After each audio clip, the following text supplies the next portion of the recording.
what is interesting in this particular election is in our previous show we talked about the military saying that they are going to inflict injurious consequences on anyone who dares to, from their officers or anyone who tries to attempts to, disrupt the election process. Here, the police is saying this is also what they are. The threats are coming from all corners.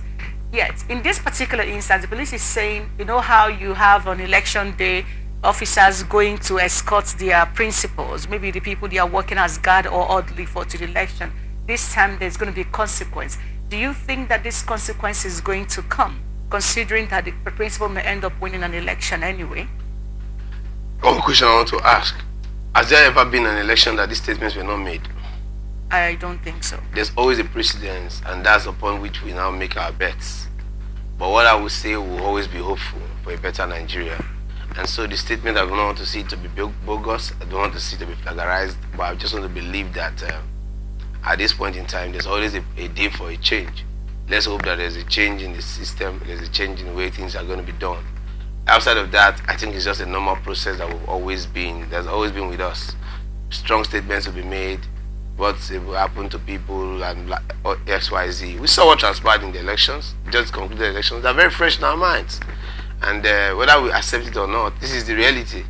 We are hoping and praying that something good and new happens. And until then, anything we're saying now is just going to be a political discourse, just to equally either herald the name because the person made a statement one way or the other.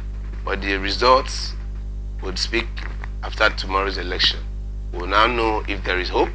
We'll now know if there is any light in the at the end of the tunnel. We'll now know if there's any slight change or changes as have been counted. So outside of that, I just think that it is normal. It is a process that we have observed over time, and I don't want to believe it's another one. Like I would always stress, neither of these agencies of government have the capacity to give us the renewed hope that we desire, unless something miraculous happens, because they have always been there and they've not been able to live up to the occasion. We have had the casualties that have been very, very, very regrettable, but give or take, it is our reality. The elections are just before us, less than 24 hours. So whatever happens, we're just being hopeful that the best comes out of it. Outside of that, I don't think it's anything for us to start applauding.